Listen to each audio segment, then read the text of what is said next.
Sir मुझे याद है हमारे साथ एक दर्शक जुड़े थे प्रवीण गुप्ता जी। उन्होंने पूछा था कि क्या पोर्टफोलियो को हल्का कर लें, क्या बाजार गिरावट की तैयारी कर रहा है। बाजार में तो गिरावट नहीं हो रही, जैसे आपने कहा नए रिकॉर्ड हाइज बन रहे हैं, 23,700 का लेवल भी पार हो गया। लेकिन कुछ सेक्टर्स की बात हुई थी तो उस समय उन्होंने कहा था कि कौन से सेक्टर में अगर चर्न कर सकते हैं, तो आपने IT का नाम लिया था। तो क्या आज जो स्टॉक्स आप चुन चुन के लाए उसमें कोई IT से जुड़ा नाम भी है? जी, इसमें देखिए दो स्टॉक्स हैं जो मैं आईटी में लेकर के आया हूं। मुझे लगता है निफ्टी आईटी में करंट लेवल से करीब 10-1% का अपसाइड दिख रहा है। और ये मुझे लगता है कि देखिए जिस तरह का यूएस में डेटा शेप अप हो रहा है, मुझे लगता है कि जिस तरह से डेटा शेप अप हो रहा है, मुझे लगता है कि यहाँ पर एक बड़ा ट्रैक्शन आईटी के अंदर बनना चाहिए।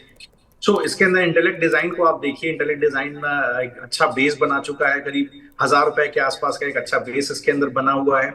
अगर आप देखें तो करीब Q4 का रेवेन्यू इसका डिसेंट रहा है। अगर आप गवर्नमेंट ऑर्डर्स को छोड़ दें तो 603 करोड़ का कहीं ना कहीं रेवेन्यू रहा है। EBITDA मार्जिन में भी अच्छी ग्रोथ हमें देखने को मिली है Q4 में। अगर आप देखें तो कहीं ना कहीं मार्जिन एक्सपेंशन देखने को मिला है। ईमैक एआई का डिजाइन जो कि बेसिकली 20% ग्रोथ में कंपनी के लिए डिजाइन किया गया था, करीब 14% का ग्रोथ अगर आप गवर्नमेंट ऑर्डर छोड़ दे तो है। न्यू डील साइन अप काफी अच्छा है, नॉर्थ अमेरिका में 8 डील के लगभग साइन अप है। तो यहाँ पर यूरोप में एक एक कोर बैंकिंग टाई अप है। सारी चीजें कहीं ना कहीं स्टॉक प्राइस में डिस्काउंट हो रही है। अगर आप वीकली चार्ट पे देखें तो करीब 1,000 रुपए के आसपास स्टॉक सेटल हो गया है। मुझे लगता है कि इसको बिल्कुल साफ होल्ड करना चाहिए। अभी 950 रुपए का स्टॉप लॉस रखें। मुझे लगता है 1195 से 1390 के टारगेट आएंगे। सितंबर तक होल्डिंग इसको कीजिए। तो ये पहला स्टॉक है जिसमें मुझे लगता है कि बिल्कुल पोजीशन बनाई जानी चाहिए। ठीक है, तो आपने कहा था सर दो नाम है IT स्पेस से, एक आपने बता दिया इंटेलेक्ट डिज़ाइन, दूसरा नाम कौन सा है? जी, दूसरा नाम सर परसिस्टेंट सिस्टम है। काफी समय से मैं इसमें बुलिश हूँ 3200 रुपए के भाव से। मुझे लगता है कि यहाँ पर Q4 के रेवेन्यूज काफी अच्छे आए थे कंपनी के। अगर आप देखें तो कहीं ना कहीं क्वार्टर ऑन क्वार्टर 3.4% का ग्रोथ, YoY 13.5% का ग्रोथ हमें देखने को मिला था। अगर एनुअल रेवेन्यू भी देखें, करीब करीब $186 मिलियन के आसपास का हमें एनुअल रेवेन्यू ग्रोथ, करीब 14.5% का ग्रोथ हमें देखने को मिला था। पहली बार कंपनी ने क्वार्टरली रन रेट पे करीब 2500 करोड़ का रेवेन्यू टच किया, सालाना लेवल पे करीब 10,000 करोड़ का रेवेन्यू टच किया है। मुझे लगता है कि यहाँ पर अच्छा प्राइस एक्शन भी बना हुआ है। करीब 3900 का भाव है। बेस करीब करीब 3650-3700 रुपए के आसपास बना हुआ है।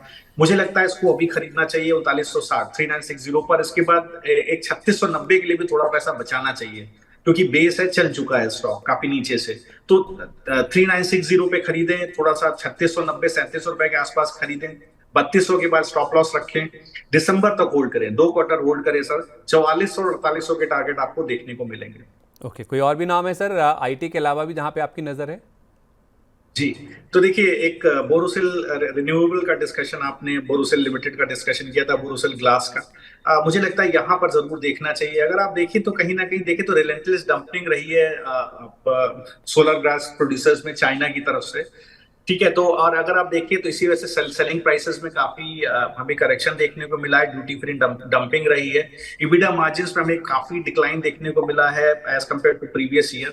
आप देखें तो कहीं ना कहीं anti dumping duty solar glass import for China और वियतनाम से लगाए जाने की गवर्नमेंट इन्वेस्टिगेशन चल रही है। एक बार कहीं ना कहीं उसको कंसीडर किया जा रहा है। ये सारी चीजों को देखते हुए अगर आप देखें तो कहीं ना कहीं मुझे लगता है कि अगर ये एंटी डंपिंग ड्यूटी आती है और एक बार कहीं ना कहीं काउंटर वेलिंग ड्यूटी आती है DGTR के द्वारा, तो स्टॉक में एक अच्छा प्राइस सेक्शन ऊपर की तरफ बन सकता है। मुझे लगता है बिल्कुल साहब यहाँ पर एक काफी है। अगर आप देखें तो वोलेटिलिटी स्क्वीज देखने को मिला है करीब करीब 18 मार्च के बाद। मार्च अप्रैल मई जून समझ रहा हूँ 4 महीने से वोलेटिलिटी स्क्वीज। जनरली क्या होता है, volatility begets volatility, volatility squeeze होता है तो वोलेटिलिटी बढ़ती है उसके बाद। तो जिस तरह का प्राइस एक्शन इस वीक में देखने को मिला है, मुझे ऐसा लगता है कि शायद ये स्टॉक ऊपर की तरफ खींच सकता है। बिल्कुल यहाँ पर बाय करना चाहिए। कहीं ना कहीं 526 रुपए के भाव पर बाय कीजिए, नीचे और थोड़ा बाय कीजिए। 10 रुपए रखे हैं तो 2 बार 5-5 रुपए डालिए। अभी एक थोड़ा बाय कर लीजिए, आप थोड़ा, आप 470 के भाव पे बाय कर लीजिए।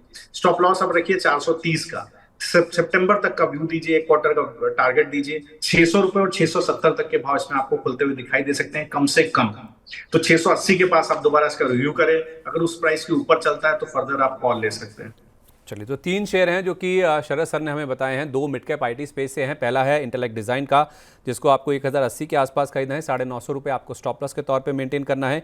1195 पहला टारगेट है और उसके बाद 1390 तक के जो टारगेट्स हैं वो भी देखने को मिल सकते हैं, वो भी एक तिमाही के अंदर, यानी कि सितंबर 2024 के अंत तक आप इसे होल्ड करें। ये लेवल्स आपके आते हुए दिखेंगे। दूसरा नाम है परसिस्टेंट सिस्टम्स का, जिसको आपको दिसंबर तक होल्ड करना है, यानी कि 2 तिमाही का अगर आप समय देते हैं तो इसमें 4400 और उसके बाद 4800 तक के लेवल्स आ जाएंगे। इसको आप 3960 पे खरीदें और दोबारा 3690 के आसपास। वो नंबर्स जो ट्विस्ट किए गए हैं उन नंबर्स को आप ध्यान रखिए। स्टॉप लॉस रखिए 3200 रुपये का और इसको आप दिसंबर तक होल्ड कीजिए। और बोरोसिल रीन्यूएबल्स, इसको भी आप खरीदिए 526 पे, दोबारा 470 तक भी जगह रखें। 430 का स्टॉप लॉस होगा, 523 के आसपास फिलहाल स्टॉक ट्रेड कर रहा है। 600 पहला टारगेट, 670 तक के जो लेवल्स हैं वो भी स्टॉक में आते हुए दिखेंगे सितंबर तिमाही में, यानी कि 1 क्वार्टर, 3 महीने का समय दीजिए, ये लेवल्स आते हुए नजर आएंगे। तो चुन चुन के में आज के लिए बस इतना ही।